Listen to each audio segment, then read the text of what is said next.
Okay, so day two. I'm going to start off with a little bit of a metaphor because I find metaphors really useful in helping people to learn.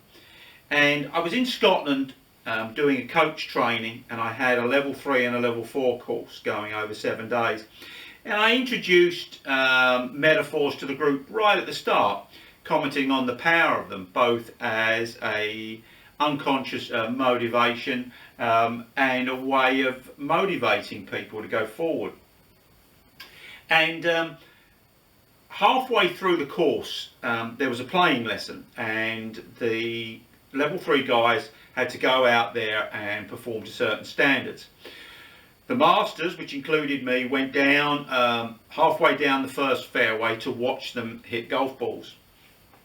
And I have to say, before I go any further, this is a completely and utterly true story. That acts as a metaphor. So we're standing there watching the balls come down, and behind us is a paddock with some horses in, and this paddock is guarded by a double fence. Once we'd seen the first lot go down, I looked inside the paddock, and there was a golf ball, and it looked like a good golf ball. So I turned round to the horse, as you do, and said, "Do you mind if you drop that over the fence for me?" Went back to watching the guys coming down. 2 seconds later, we turned round, and the horse had picked up the ball. It was in its mouth, and it dropped it over the fence, back onto the golf course. Well, we were obviously in hysterics. We let them go on, and then we met them after 9 holes and watched them play the 9th hole. And then I couldn't contain myself. I told them this story about the horse, and all of a sudden, I could see this guy getting very emotional, and tears welled up in his eyes. And he suddenly spurts out, "Okay, I cheated. I kicked the ball back into bounds." And I'm turning up to the level 4 guys, and I'm saying, "What's he talking about?" And one of the other guys had got it. This guy, the story was so powerful that he thought it was a metaphor, and he thought that we'd seen him cheating. Now, this story goes on quite a long way, but it reminds me of a constant metaphor that's in our coaching, and that is of the hammer.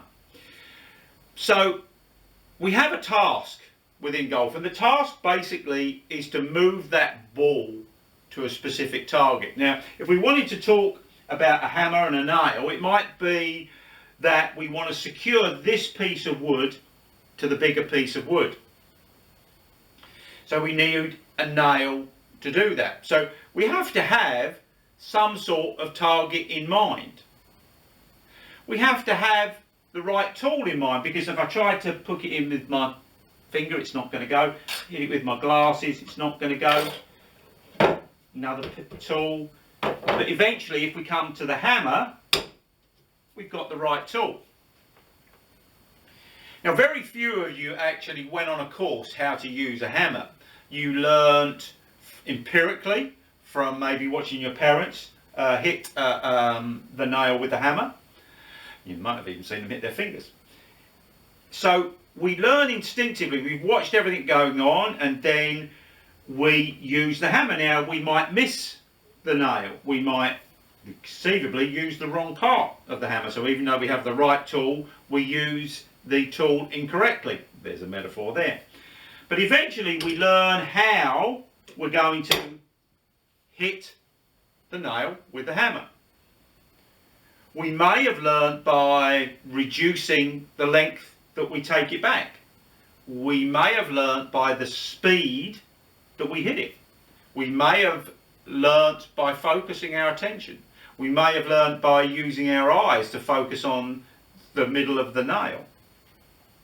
We may have learnt by increasing the speed eventually of which we go on the downswing when we felt the path. Now, the reason this is so interesting as far as we're concerned is that the only thing that actually decides where the golf ball goes and how it travels is our club head and club face. And it's exactly the same as this. Now, the only difference here is that it's a little shorter, it's a little heavier, so that it's easier for us to become aware of the head and of the face of the head and of the power that we exert directly onto us. Now with golf, we've got a slightly different challenge in that the target's probably quite small. Very much the part that we've got to hit the ball is very much the size of a pinhead, and the piece that we've got to hit it is very much the size of the pinhead.